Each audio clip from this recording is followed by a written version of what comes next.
Hello there, Ray here, and today we'll be telling you all about bamboo, as well as show you a really small farm that you can use on it. Bamboo is a new item that was introduced with 1.14. It is also a block. It can be planted as a sapling and can grow into these bamboo plants, which can range between 12 to 16 meters of natural growth. They also can be bone milled to increase their growth by either 1 or 2 meters at a time. And when you break any of them, it'll break all the ones above it. And when you break down a bamboo plant, it will drop one item for every bamboo block. And if you break the second to the bottom one, the shoots of them will continue to grow afterwards. The bamboo items themselves can be used in a furnace to smelt up items. It takes 4 bamboo to smelt up one item, so they're really inefficient, but in large quantities they're fairly cheap. You also can use the bamboo to produce sticks by putting 2 bamboo into a crafting recipe, and will produce 1 stick. Converting your bamboo into sticks isn't any more efficient when it comes to smelting, as 2 sticks will smelt up 1 item, just as 4 bamboo will smelt up 1 item. Bamboo can be planted on all these different types of blocks, even including gravel, which some types of material that can be planted on these cannot be planted on gravel. Bamboo also naturally generates in bamboo jungles, and as you can see, when it generates, it can go right through trees, like it went right through this tree and kind of cut up the leaves, and was even able to drop the sapling here.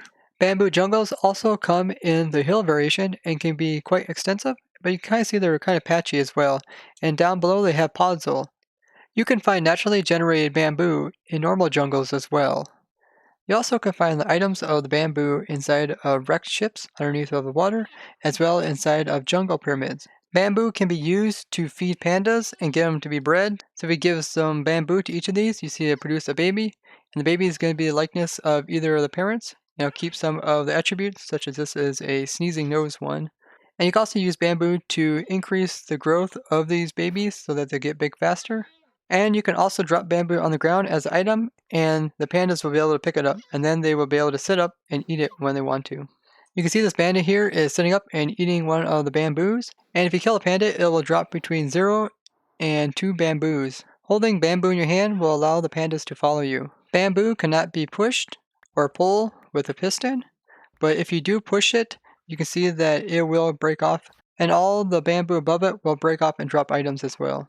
If bamboo doesn't have direct skylight, such as underneath in a cave, it will need to have a light source of at least 8 for the top of it to grow any higher. The bamboo item can also be placed inside of a flower pot, in which it looks like this. I think this is a really cool aesthetic look for builds. Bamboo goes through 4 different stages as it grows, so it starts out as a sapling here, and if you put your mouse on it, you have F3, you can see up here in the top right, it says it is a bamboo sapling, and then it says some other stuff like it's a bamboo plantable on. And then if we move on to the next one, this is the main stock that you see in the bamboo, and this is considered just a bamboo, being age 0, it has no leaves, it's also stage 0. The next one is slightly different, it just has leaves that are small, and the last one has leaves that are large. In a natural growth of a bamboo, you can see all these stock pieces are with the age of 1, and then there is 1 level of leaves that are small, and then there is 2 levels of leaves that are large, and then the very top one has an age of 1 as well as a stage 1. Bamboo has these really cool characteristics, and that is the bamboo shoot itself will not always be exactly in the center of a block when it's planted. Depending on the block in the game, it will be a little bit offset. So you can see each of these are kind of offset. In some situations, there's really big gaps, like between this one and this one, even though they're right beside each other, there's a really big gap between them. This gives a really cool random effect of the bamboo growing. Also makes the hitboxes of them very unique. So the hitboxes of the bamboo are 6 pixels across, but because the game places the bamboo not directly in the center of the block, but instead randomly within inside of the block, it can make a lot of unique hitboxes. As I've shown in the past, there is quite a few really cool hitboxes inside of Minecraft, and I did a video all about different types of hitboxes, which I'll link down in the description. But with bamboo having this randomness, there's going to be a lot more of them since you can get tons of unique ones. This is going to allow you to do some pretty cool things. Like in some situations, you can't walk between 2 bamboo plants because they're so close together. And in other situations, you can just barely walk between them, and almost not enough room for you to even squeeze, but you can make it.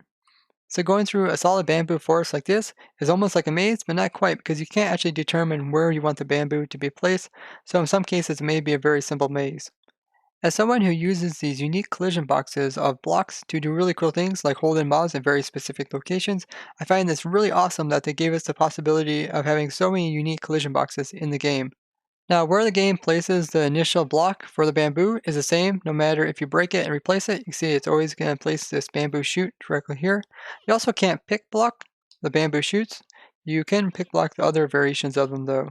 And where the bamboo is placed is always the same no matter what the Y level is. So if I just go up here and go up higher, you can see it always places it in exactly the same area on the block. The bamboo sapling doesn't have a collision box, so you can walk right through it. But the other bamboo shoots do have it, so you can see this one shows up as being the 6 pixels across. This one also shows up being 6 pixels across. And this one here shows up being quite wide, being 10 pixels across, but it has the same exact collision box as the first one. I think this is the first block in the game that actually shows up larger than what its collision box is, because you can press straight up against it. So that might be a bug, I'm not quite sure. Bamboo saplings, as they call them, also have some unique characteristics as blocks try to connect to them, something we discovered on stream. So if you place down a sapling here, you can see that the panes will try to connect to this sapling here. This could be a bug, but there is other blocks that are similar to this that can do the exact same thing, but even better yet, which is like the open fence gates, where you don't even need to have a block underneath of it to do this. Because bamboo kind of is random the way it's placed around inside of the block, in some cases you can open up a shulker box up against it. In other cases you're not able to because the bamboo is colliding with the box where it wanted to go. I made a simple bamboo farm out of this, and what we got going on here is the bamboo is being grown in the center here, and then down below we have a dispenser which has bone meal, and every time it bone mills this block here, the bamboo, it will either grow 1 or 2 blocks tall, and then afterwards we have is a piston which is going to move outwards and break this block, and this is going to cause both pieces to break off, and then the piston will also push any items that are on top of this bamboo over to the side. And then, as you can see, there's enough room for the bamboo to grow here as well as here. And there's a little bit of air room in case items will fly up here. They don't get clipped through the blocks and fly out. And that's why I made this a little bit larger so that the items wouldn't clip out. I haven't had any items clip through here after doing some extensive testing. And as you can see in the back, we just have the piston as well as the dispenser being powered by an observer clock, which is being turned on and off by this piston here. So if I flick this lever, you can see that it is working. So the dispenser is dispensing bone meal right after the piston retracts its head. So the piston breaks it. Once it retracts, then the plant grows again, then it breaks it again. So it just keeps this up. Then you can always put on some hoppers as well as extra storage of bone meal if you want to. And then underneath of the block here, we have a hopper minecart that we pushed in there. And this picks up any items that lands on top of this. Then we also have a hopper to the side. Otherwise, the piston will push up against the glass here, if you had that there, and it will allow the items to clip through the glass. So because of this, it's easy for the items to get pushed to the side, and then they'll get picked up by hoppers, and then you can just put down some storage below to pick up all your stuff. This simple bamboo farm will produce 15,000 bamboo per hour, and all you have to do is put in some bone meal in the back. And you can automate this system by just having the bamboo hooked right up to like a furnace array. Here I just got a single furnace. And then if you hook the bamboo up to here, it will supply this with fuel, which we can use to like cook our cactuses from maybe like a cactus farm. And you can actually supply several furnaces just by the output of this farm since it's quite fast. And this way you can make an automatic smelting system that will smelt up your stuff for you. Excellior and KK also made similar designs on our stream. Now, if you don't want to, you don't have to have bone meal dispensed onto the bamboo for it to grow. It will naturally grow, in which case you can lock this dispenser that's doing the bone meal, and just like I did here. And now it's going to be quite slow, but the player has to be within their region so that the bamboo can naturally grow. And then when it does, it's just going to be popped off. But this farm wasn't really designed for that, but it is an option. To build the farm, it's fairly simple, as you can pretty much see everything from this angle here. And I will be also showing some other ways to farm up bamboo that don't use bone meal and are also efficient. They also came out with a 43B as well as 43C snapshot. In the 43B snapshot, they fixed a memory leak, which is causing quite a bit of problems with people. They also updated a new texture that were missing. In the 43C snapshot, they fixed a bug to do with walking into different chunks causing lag. This was a big problem for when we were streaming, as well as there was a bug to do with mobs constantly spawning. They also fixed a problem that we noticed with entities that they would go invisible if your render distance was too low. They also added tick time charts, which can be shown by pressing Alt and F3, and these show the old one that is down to the left, but they also added one that shows for server, which is down to the right. This is extremely useful for debugging. As you can see on the right, If it goes above 20 TPS, that means the server is running slower than it normally should be running.